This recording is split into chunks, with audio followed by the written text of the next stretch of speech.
On today's episode, we'll uncover the evil genius behind the 40-hour workweek, analyze the intersectionality behind Star Wars, learn that breadlines are actually no big deal, and learn that God wants you to be vaccinated. This is Cringe Post. Hello, friends, and welcome to the Cringe Post podcast, where we take on those online takes that make you cringe. My name's Britt. And I'm Donald. And we're going to hop into this, and we've got a lot of good ones. I'm looking forward to some of these. Some of them hit some personal interests of mine, so that's always a cool thing. Before we get started, though, please make sure to like, share, and subscribe to our channel and to our podcast page if you're on Apple Podcasts or anywhere else. It really helps us out and helps us get the word out, and we'd really appreciate it. But before we get into some of these other cringes from other people, we like to take on ourselves and make fun of ourselves, just all in good spirit. And today we're going to make fun of Donald. And man, this one might be one of the better ones in recent memory in terms of cringiness. Donald, on November 19th, 2009, wrote or copy-pasted, "Let's see how many people on Facebook aren't ashamed to show their love for God and admit that Jesus is their Savior. We need to get God back in America. If you're not ashamed, copy and paste this in your status. Attach photos, video event causes more." I think you copied a little bit too much there, dude. I copied a little too much there and didn't notice. I think the really interesting thing you'll see is actually in January of 2010, there was actually a big revival in America. And I don't want to say that I was the one responsible, but I do think that this was the pinnacle of Christianity. When I shared this on Facebook, I took a stand for my faith and really brought just this powerful resurgence in 2010 of just Christianity in America. See, if I didn't know better, if I saw you post this today, I would have thought it was kind of some highbrow humor, with the attached photos, video event causes more, because it's kind of funny, Yeah. But obviously, your proofreading skills were not as good as your love for Jesus Christ either in this. Yeah. Well, and my desire to see him back in the reins as president of the U.S. Yeah, I mean, you must have not read that chapter on where all the Israelites wanted Jesus to be king, and he's like, "No, I'm not going to be king like you think, not like you think." Yeah, well, I think it's funny because making fun of the share if you love Jesus, keep scrolling if you love the devil or something like that. Like, making fun of that in a vacuum is just like very easy, low-hanging fruit. And it's like, oh, of course, we've all made fun of that. And then I look back and I'm like, no, I did that? I didn't know I did. Oh, man. And it's like not even just like a general, it's, the particular line, we need to get God back in America. Like, oh, man, it just hits all the right notes.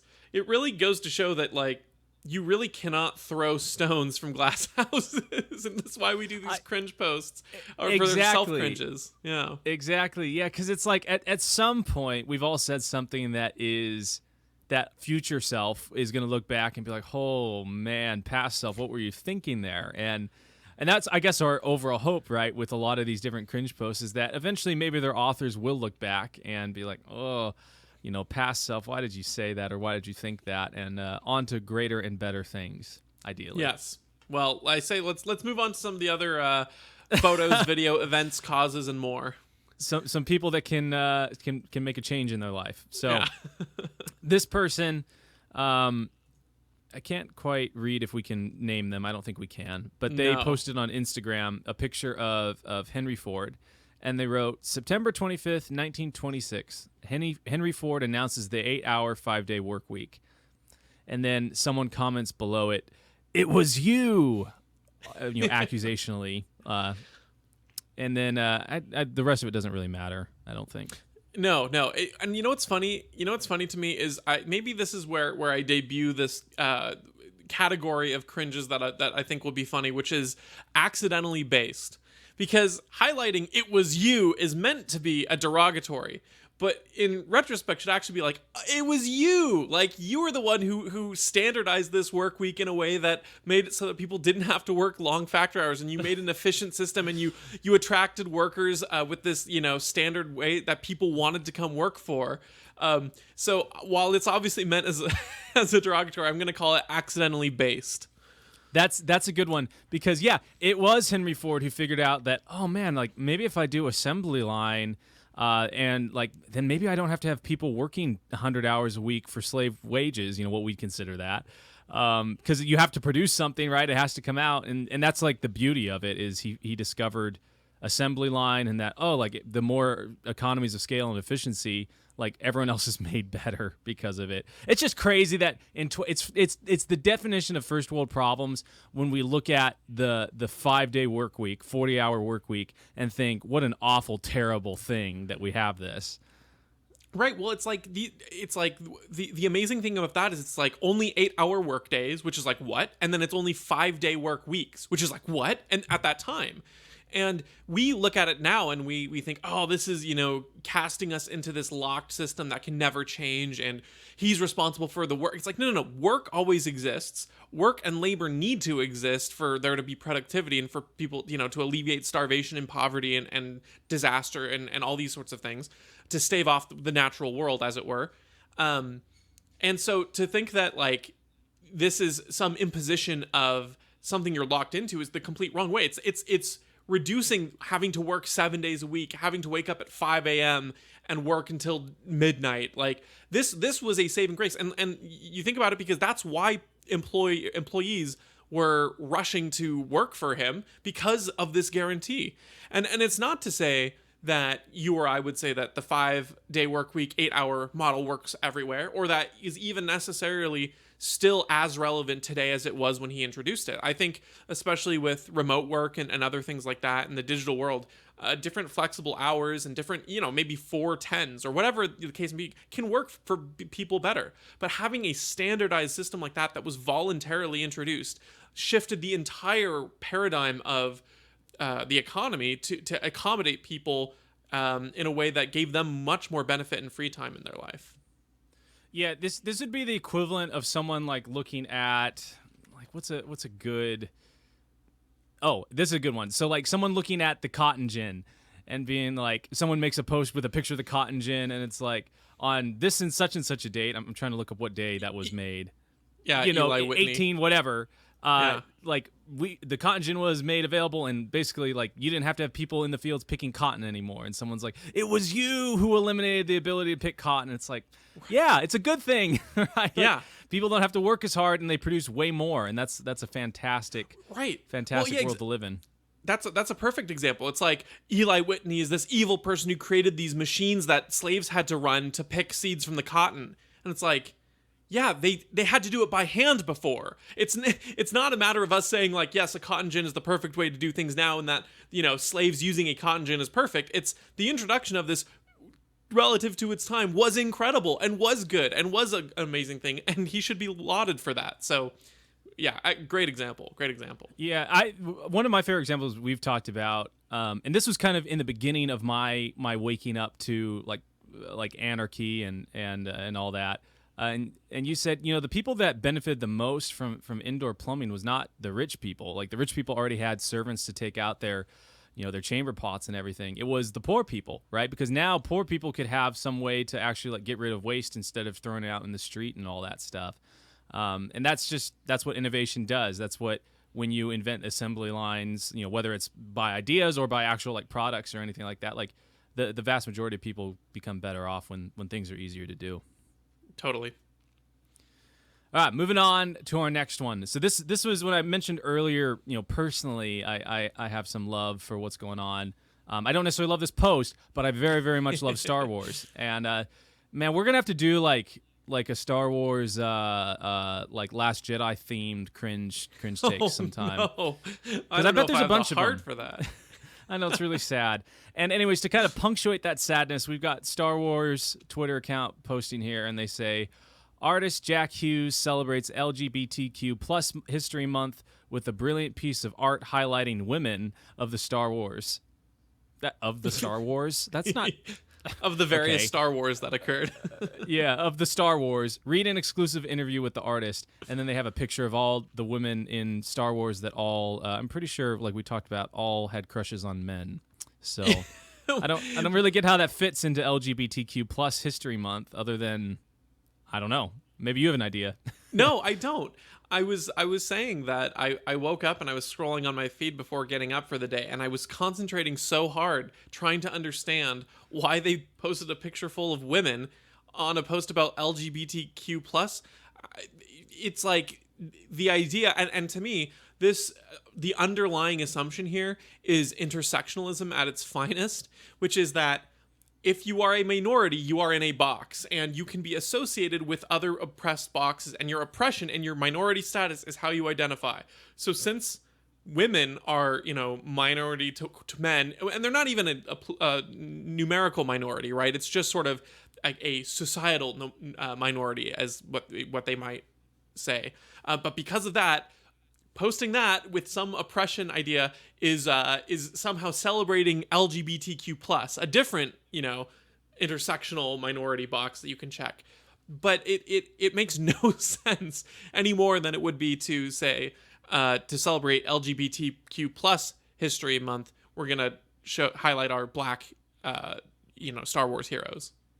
Yeah, it's what's really unfortunate about this whole thing, with Star Wars, or like I think about like Marvel, like they take really, really awesome female characters and they totally strip them of what's great about them, right? Like, so I think about like Princess Leia from the original trilogy, and it's like this woman who is both embodies like femininity, right? Like the like beautiful and like and all these things, but also like tough and strong and able to stand her ground and like has good character development.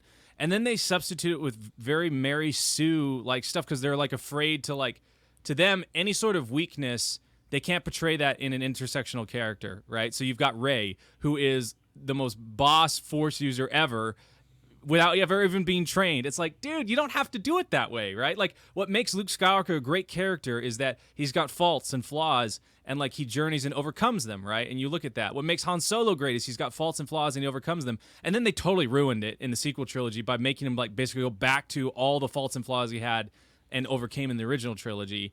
And it makes me think of like Marvel, like with Captain Marvel, right? Like you think about like that was like supposed to be the replacement for Captain America, in the kind of the new phase of Marvel movies. And it's like Steve Rogers is the small guy, but he's got good character, right? And so when he's given strong muscles, like then he's like, no, I'm always going to stand firm on my principles. Then you've got Captain Marvel, and like her struggle that she overcomes is not like, oh, I stand on principle. It's like, oh, like I am just accepting who I am, right? And like that's not like, I think about like when I watched Endgame, right? And she's like going toe to toe with Thanos, and Thanos like blasts her away. Like I remember specifically because we were around a lot more common sense thinking people that don't post cringe things, and I remember people cheered when she got blasted like away. And I was like, that's the sign that like this character's terrible, like this character is trying to save the universe, but she's terrible because we're happy she just got blasted. To speak more specifically, what in her movie, what her weakness was, right? What she had to overcome was memory loss. And that is an artificial weakness that they will always use, and that's what Rey has to overcome as well. Not knowing who her parents are. It's never an actual flaw of character or a real struggle. It's always something that is artificial, because memory loss, you can just remember, and then you're back to your full strength or whatever, or Rey. The only times when memory loss is actually meaningful is when you remember something that is deeply flawed about yourself or something dark. But in neither Rey nor Captain Marvel's cases is that so. So when you're talking about these Mary Sues, like that is a perfect example because their weaknesses aren't really weaknesses at all. And then the other funny thing is when you talk about an untrained Force user, you can even look at someone in the much hated prequels of Star Wars. You look at Anakin, and he has sort of this unbridled potential that Obi-Wan does train him, but he's exceptionally strong relative to being trained. But how does he pay for it in irrational behavior, in emotional weakness, and making mistakes that end up getting him injured? So Obi-Wan has to fight Dooku by himself, or eventually, literally killing Mace, well, being the indirect cause of Mace Windu's death and succumbing to the dark side for the entire arc of the Empire, and is only redeemed at the end. And the idea is like, he had that power, he had that strength that was sort of that untamed potential, but he paid for it in those character losses. And Rey has like 10 times that with none, with just some memory loss of not knowing who her parents are. Yeah, and that's the great irony and tragedy of this, is that like they want to make characters that are likable and awesome and stuff, but in an effort to do that, like they make them perfect and no one likes them, because people want to see, whether they know it or not, when they're watching cinema or they're listening to music, like what you're listening for is truth personified in some other way. It's almost like truer than true, right? Because it's timeless. Like over time, this story holds up in basically everyone's life. And like when no one can relate to being perfect, because no one is perfect, right? Everyone has flaws that they either succumb to or they overcome. And when you have a character, like you're saying, like memory loss, I've never made that connection. That's a great point. That's artificial. That is like not really part of it's like separate from them. It's not something internal they have to overcome. It is internal in that it's their brain, but it's not a flaw within themselves that they overcome. Everything else is external and they can blame it on that. Then they're not a fun character to watch. They're literally the definition. They're not a dynamic character. Right. And in Captain Marvel's case, when you say that it was, an external part of your brain, it was literally, in her case, if you remember, she had those inhibitor things that they took off and then she was just restored to full power. Like how on-off switch non-dynamic can you get? Like, all right, we're going to unplug the hampering switch and now you're full power. It's so dumb. Yeah, and it's just crazy to me that they missed like what makes Star Wars great. Like it's like the reason Princess Leia is such a amazing character that is like universally like liked by both men and women is that it's like she's tough and feminine, and like one of her character flaws is like, oh well, I'm going to deny the part of myself that wants to like someone or like this scoundrel, right? And like thinking that's going to make her weak, and then she realized, oh, like when we're together and like he overcomes his things and I overcome mine, like we are stronger together, in that way. And that's an important part of who you are, And you look at, there's a lot of characters on here that are pretty good. I mean, Jyn Erso I thought was actually pretty good. Padmé They could have gone Amidala darker with her, but she was good. Yeah. Yeah. She wasn't. In comparison to the other characters of the sequel era, she's great. Yes, exactly. Yeah. Well, and all there's this to Rose. say, I mean, yeah. We'll save that for the Last Jedi episode. Whenever we do that sounds good. Bother us if you want to hear that. But in some, it's just so funny that the only thing that Star Wars is trying to appeal to here is the lowest common denominator of, look, we're featuring LGBTQ plus month, so we're going to show women. I mean, it's just really funny because the other aspect of this, of course, is that in international markets, LGBTQ plus movement is very not liked, particularly China, one of their biggest markets, to the point where even some like gay kiss that was in episode 9, I believe, got edited out of the Chinese release, right?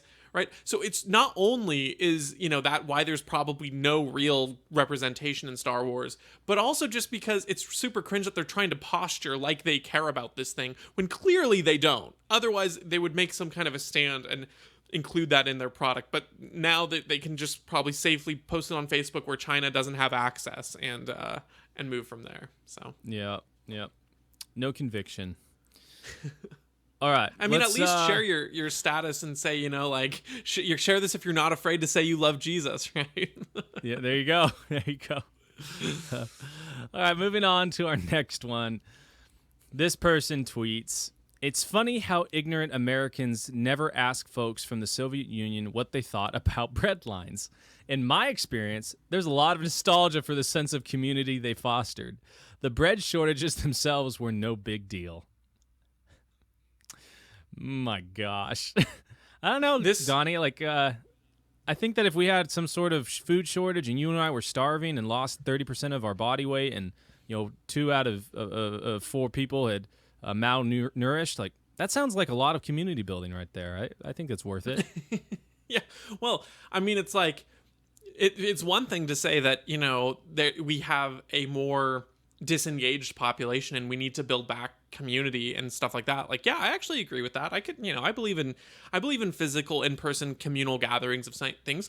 Let's maybe not put that at the bread line where you're going to see if you're going to be able to eat it all or feed your family today. That's probably not a great place for community. Just like probably all the prisoners had great camaraderie on their way to the gallows. You know, like that's a stupid thing. And here's the thing: this person is not some no. I had to triple check that this person was not tweeting this in jest. They are a writer for Jacobin magazine. So like that's how you extra know that it's not a jesting post. It's Jacobin. So the worst, most economically illiterate people ever.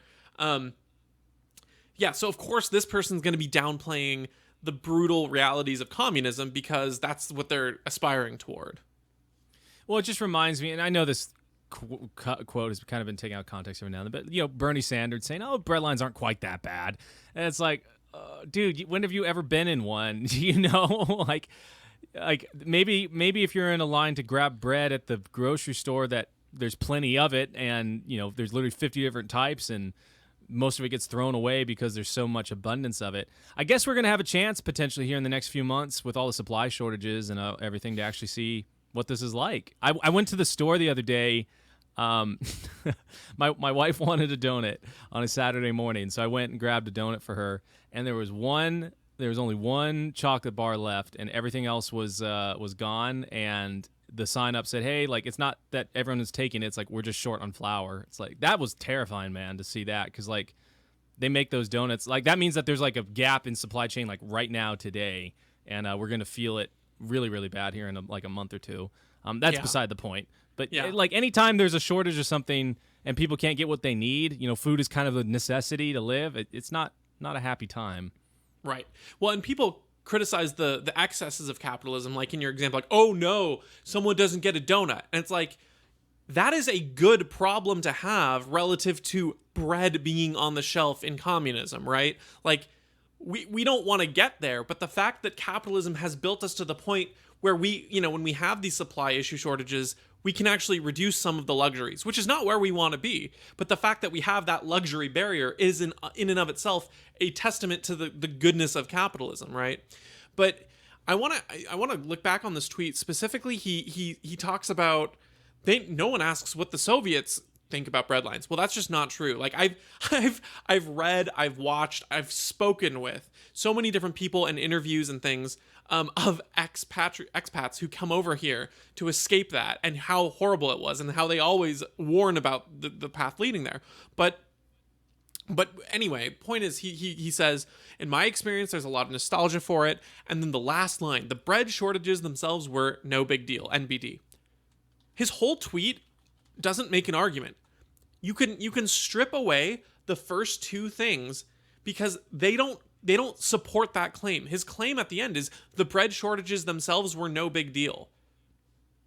What? Like, where is your backing for that? The people that you're asking? Because somehow I think that the people who starved to death were probably the ones who do think it's a big deal. And plenty of the people I've read and watched interviews and spoken to personally think that the bread shortages themselves were a big deal. So he's just making this really stupid claim at the end with no supporting evidence. I mean, the fact that you have a shortage of something as common and as necessary as bread means that it was a big deal. You know what I'm saying? Like, that has to, I mean, for that to happen, there's a lot of things that had to fail before that are all pretty important. So it's just what a ridiculous take to say something like that. And it's such a privileged take to say that. Like, this person who has obviously never experienced any sort of hunger in their lives or shortage in their lives like that, at that magnitude, where you're literally lining up hoping that you got in the queue, in time to get something to feed your family. My parents used to have missionaries at their house, and would do some work in the field and everything. And, all the stories I heard from them and from other missionaries about, Germany, East and West, is like, yeah, there was a big difference when you would like drive along the wall. Like, you could see there was a difference. And there's a reason why everyone wanted to get from one side to the other. There was no way. It was not like West Germany was trying to get over to East Germany. It wasn't going to happen that way.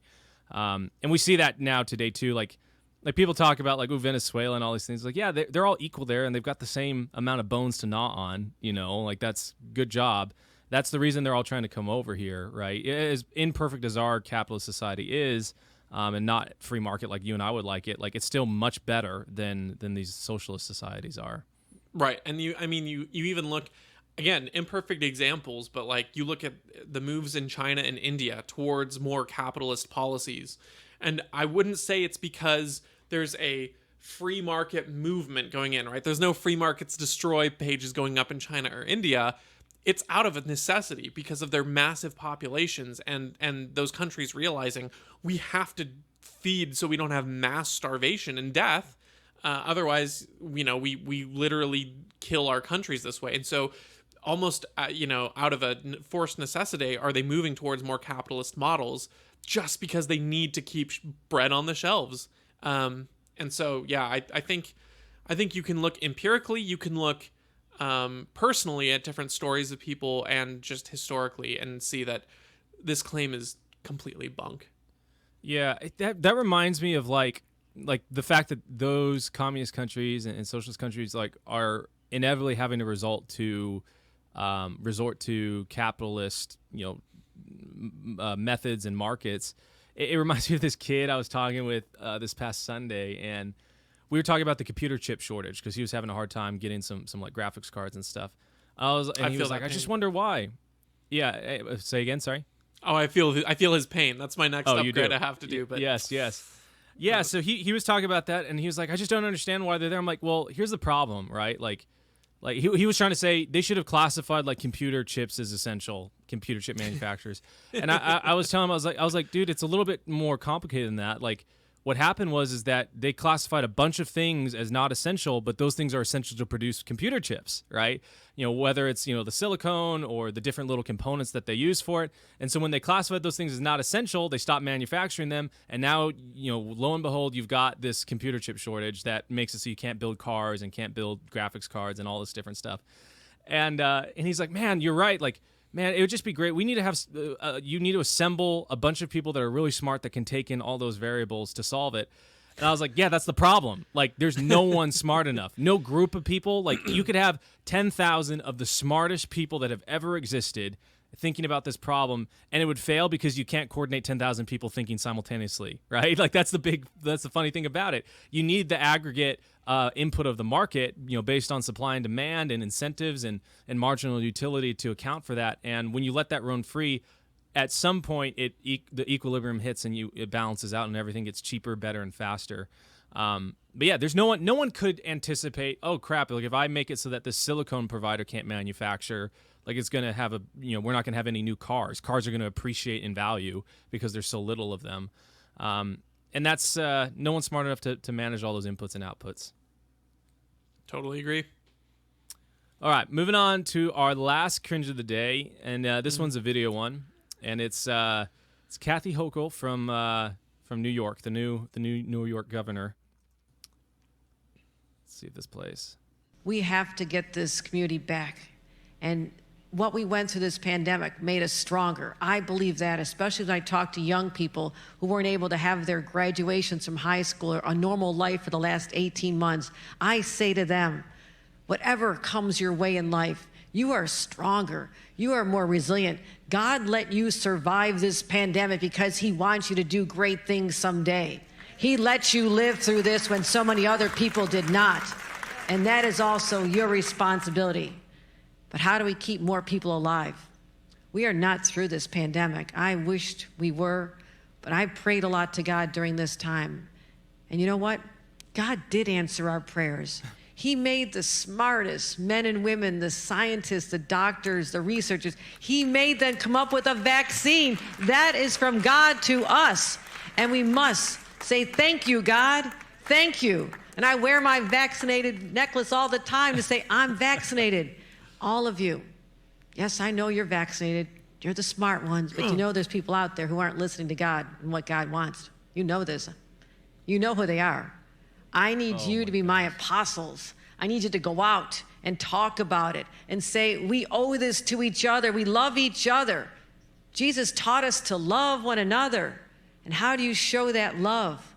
But to care about each other enough to say, please get vaccinated because I love you. I want you to live. I want our kids to be safe when they're in schools. I want you to be safe when you go to a doctor's office or to a hospital and are treated by somebody. You don't want to get the virus from them. You're already sick or you wouldn't be there. We have to solve this, my friends. I need every one of you. I need you to let them know that this is how we can fight this pandemic, come back to normal, and then start talking about the real issues that we have to. Fighting systemic racial injustice, which exists today. And if there's a denier, I will take you on any day because I've seen it. I know it exists. And we are not going to have a blind eye to this ever again, any longer under my watch. And that is my commitment to you. This, I mean, this was creepy. It was condescending. It was just, it was so many things that were bad. I mean, maybe we can go from the front, from the back of it to the front, because like the last thing she said, which is combating systemic racism, and I have seen it, and it's like, man, Kathy, like you're talking about like the system of government in New York, the one that you're the top of, that you've been a part of for years, and oh, okay, like so if it exists, it's your fault, you know, you're the leader of the system. Well, that's so cringy. And those man. kinds of people will also say that even if you're not directly responsible, you're benefiting from it, which makes you culpable. So I think being appointed as the governor of New York in a non-democratic form, I'd say that makes you a beneficiary of the system. I'd say it makes you a recipient. So I guess she's also culpable for this and probably should resign and offer her job to a black person. Yeah. It's like in The Office when Michael Scott has the paper get sent out with the offensive watermark, and then he brings the customer in for the nice press conference, and he's like, I'm going to apologize to this person on camera, and then the customer's all angry and is like, no, I want you to resign. And he's like, I will not resign. Like you have 10 hours, and it's all funny and stuff, but it's just like these people, they only care about these things from the perspective of optics and power, right? Like that's all they're leveraging. The second the wind changes, they're going to change their tune. Yeah, it's all artificial. Absolutely. So I think, continuing through the video, one the next thing that strikes me is how, and this is just kind of throughout most of the video, but how the left co-opts the language of Christianity and co-opts the motives of Christianity only when it suits them. So she says things like, go and be my disciples, or apostles, excuse me, which is so creepy to say. But then furthermore, she says, Jesus told us to love one another, and how much, and the way that you show each other that you love each other is by telling, saying like, get the vaccine or whatever. And it's so funny because anytime you take this principle, because in principle, if I agreed with her that this vaccine was heaven sent and we were biblically commanded to get it, then I would agree that loving your neighbor includes, urging them to make their life better or following God's. But if you put that in any context that they don't agree with, they will disagree with the principle. Like you tell someone who's living a lifestyle that you don't think is, biblical, and you might say, hey man, like I don't think that that's an ethical way to live, and here's why. Now I'm not saying government force by any means. I'm saying just having a conversation, trying to convince someone. And people will accost you and say, man, why can't you just love one another?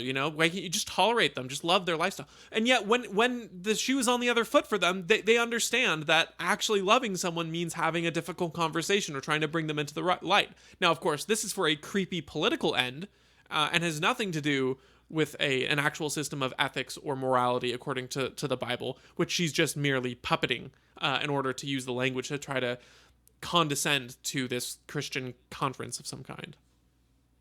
Yeah, what gave away the whole game to me on it was when she's like, I need you to be my apostles. It's like, lady, you're mixing up apostles and disciples, and disciple would be really, really creepy, in and of itself. You're what, are you a cult leader or something? It's like, yeah, they wish they were.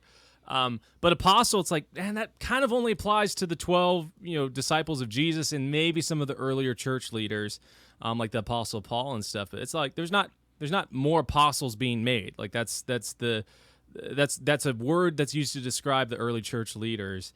It has no. It's like when Trump said 2 Corinthians. On at Liberty University. It just gives it away. They're co-opting it. What's really freaky is like, it's like this lady who clearly has no understanding of Christianity, thinking that, oh, like if I use language in this way, if I say we need to thank God for it, it's like so clear that she's trying to like intertwine God and government. Like the government is God, and God gave us this vaccine, and there are some people that aren't listening to God. And it's like, ooh, and you know who they are. Like her face, if any of you guys are just listening, you should go watch this video, because her face is like really, really creepy. It says it all. And it's like, man, what is going on with these people that think that, like, she's literally encouraging people, like, God is telling you to like rat on these people and to make these people that aren't taking the vaccine, get the vaccine. Like, tell us about them. Tell government about them, or government or God. It's like, ugh, cringy. The way she speaks is how big budget games, TV shows, and movies portray Christianity, right? This very inauthentic, simplified, dumbed down speaking. And you're like, at first you think, oh, they're trying to make the Christian look stupid and those things. And then you see something like this and you're like, oh no, wait a minute. That's literally how they perceive and think we think. It's like they cannot fathom that there is an intelligent, actual rational and complex philosophy in Christianity and religion and the thing. They talk like, God made the doctors who made this vaccine, and God wants you to do it. It's like it sounds like it's just out of like some really cringy movie that's like, oh, and here's the fundamentalist pastor who's gonna get buffooned in the show. She's just speaking down so blatantly that even if I weren't a Christian, I would be offended. It's I don't know if we did this post or not yet, but it reminds me of this gal.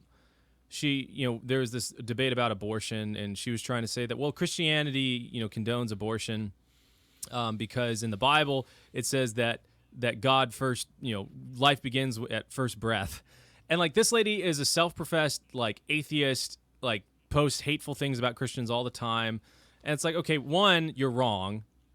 That's like, if anyone who's read the Bible knows that you're wrong. And then two, why are you using like the Bible as an argument for your position when you don't even believe anything about it and you clearly despise it? Like, you're just using it to try and win an argument or make a snarky point. And it's kind of the definition to me of like making an argument not in good faith. And this is just a little bit more slick version, not by much. And she's a little bit more well-spoken than this other lady. It's just it's funny that you mentioned like the AAA games and all that stuff. I think about like Far Cry 5, I think it is, like where you're we're in like Montana, and they've got like the Christian, the Christian quote unquote like radicalists that are like taking over the state and everything. And the preacher in that is just like all of these like caricatures of like Joel Osteen and some of these other like mega church pastors, and even down to like he's got the man bun and he's got the specific aviator glasses and all this stuff. And it's like, man, like I get it, like you got to make, in order for people to understand something quickly, sometimes you got to make a caricature. But like I think these people, having never set foot in a church and only relying on whatever cultural or like things they put up in their mind, they portray those things out into the world, and then unfortunately like that continues to perpetuate like that picture, and then it inevitably leads to like cringy things like this, conflating God and government. And what's kind of sad though, when I was thinking about this, like with conservatives at least, you and I've talked about, but like I can't help but think that if the shoe was on the other foot, where Biden was in office in 2020, or some Democrat, and was kind of against the mandates or against masking or against the vaccines or whatever, like that conservatives would probably take the opposite approach, or vice versa. And it's like, man, if there was really a disease that was really, really bad, like I would hope that Christians could look at the data and would make a decision based on love for their neighbor. Unfortunately, it's just things have gotten so political and intertwined, where you've got, like I see these memes, and we'll have to do one sometime, but you've got literally like the bald eagle with the American flag with Jesus and a cross hanging from this person's neck. And it's like, oh, when you get it that so intertwined with religion, like, yeah, these people are going to think that they can twist it. It's not going to work, right? Because it's not based on faith necessarily, but like they're going to try and twist it so that it's like, well, if they are motivated by religion and twisting, then we need to get in on that. I don't know. I guess it kind of goes both ways. I just would hope that our allegiance, as you and I are both Christians, is not to the United States or some world government or anything like that. It's It's to Jesus, and who calls us to love our neighbors as ourselves. And part of that, is not participating in a delusion with someone, right? It's a commitment to the truth. And unfortunately, I just think that's what politics is all about, is obscuring that truth. Yeah, I agree. And I think even if someone is not theistic, right, people often do look for something to worship, and I would hope that you don't make that the state, right? Making an idol out of the state ends up making this creepy religion, like how Governor Hochul is talking there. But I think even if you don't have this sort of theistic barometer of where you're going, I think a lot of people have this sort of ingrained sense of what I would consider Judeo-Christian morality. But you can go, we can go back and forth on that if you'd like. But the idea of this commitment to truth and to bettering your neighbor's life as well as your own and stuff like that. But like you said, it when you do it at the point of force, the problem is that you're trying to establish a utopia on Earth now, in a sense, because you think that you can get to this desirable end, and if this perfection is right around the corner, well, we're on our way to perfection, right? So we can stomp on a few heads to get there, because once we get there, it's literal utopia. And I think that's the problem, is that government often, just by its very nature, at least particularly in a democratic system of like a democratic republic where we're electing, right, where they're trying to pitch themselves to us, we're promised this utopia, right? Just elect me and we'll fix this problem, And then what ends up happening is there's uses of force, and it's justified all in the name of getting to this good end. And I would hope that even if you're not theistic, you would see that that's not an achievable thing on this earth, right? And if it is not through government force. It's not through the coercing of people to the point of injecting their body with some kind of fluid against their will.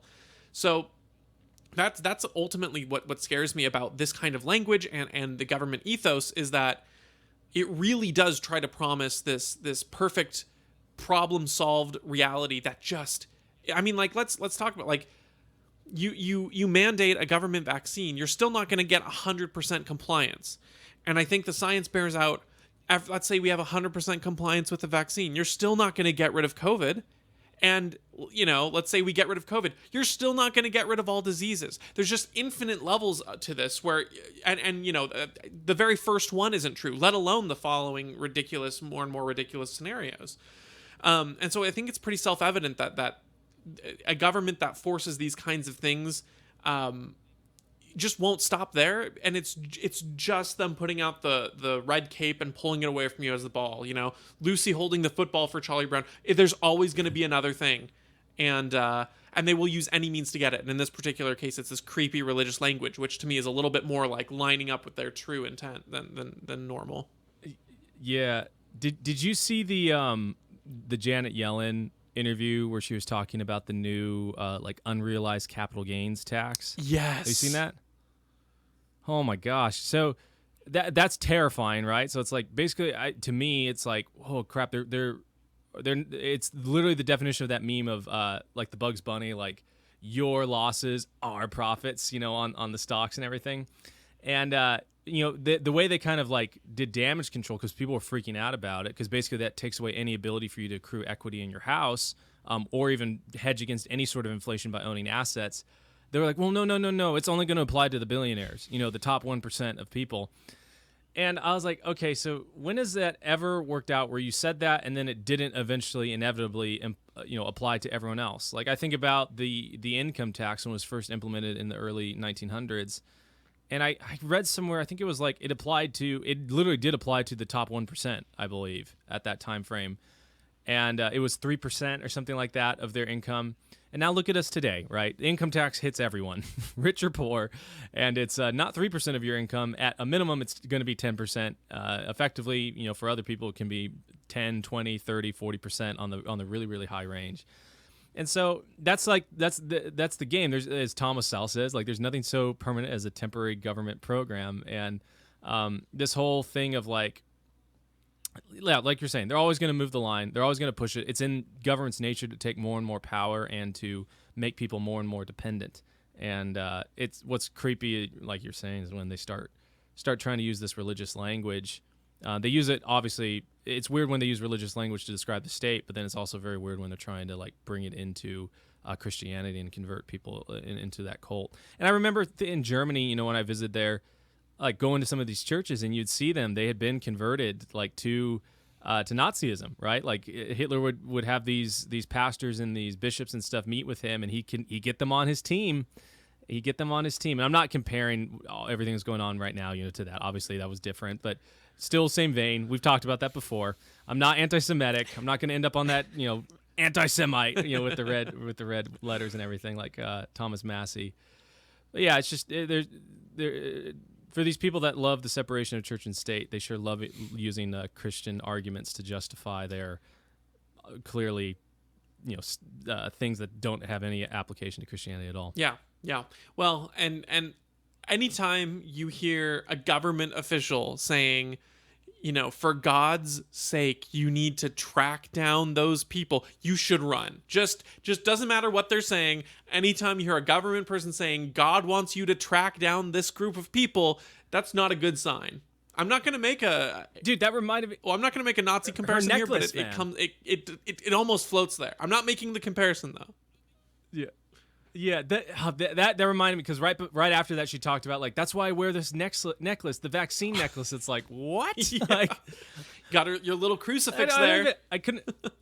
Yeah, I couldn't really see what it was. Is it just a thing of a needle? Like, man, that was cringy. Yeah, like it's whatever. However much money she spent on that, it's just like, I'm gonna get a needle as a necklace. And it's like, you could tell that was also planned too. You know, it's like, because you normally, if like a politician was speaking at a church, they would wear some sort of cross necklace, you know, to blend in. That's like, oh, you're trying to blend the symbols together. Yeah. Well, and the, you know, as an Anglican, you know, we take some of the practices that you might see as a Roman Catholic or something. So, like, for instance, crossing yourself, and the way that it's sort of described as like an outward sign of inward devotion, right? Nothing more than that. But that to me is exactly what that little pendant is. And how creepy is it that that's the pendant that you're trying to appeal to in a church, right? You're trying to use this outward sign of inward devotion because to the vaccine, to I got this, you know, injected in me. And it's like, you know, I'm grateful for a lot of things. I'm grateful for high-speed internet. I'm grateful for an economy full of food. I'm grateful for capitalism. I'm also not going to wear a pendant that says "I heart capitalism" on it and on a cross thing, and, you know, wear it to church. Like, I might wear some swag that says that. It might be, but I'm not going to wear it on a pendant and make it like a crucifix-like thing. You know what I mean? Like, there's very specific allusions that necklace was making, and it was intentional. It was not a coincidence. Yeah. What a weird, creepy. I mean, you could say that Cuomo was pretty creepy. He was, but we got one creep for another. So, yeah. Absolutely. Cool, man. Well, do you have any others on this one? Nope. I don't. I think we're good. Awesome. Well, folks, thanks for hanging out with us today. And if you had any, you know, thoughts, or if you thought anything we said was cringy, please let us know in our DMs or at our website, cringepost.com. And all of our socials are cringepostpod. Again, like I said at the top of the show, please help us out. Give us a share, a like, and a subscribe. And we'll be back in the next few days with some more cringes for you. Take care. See you next time.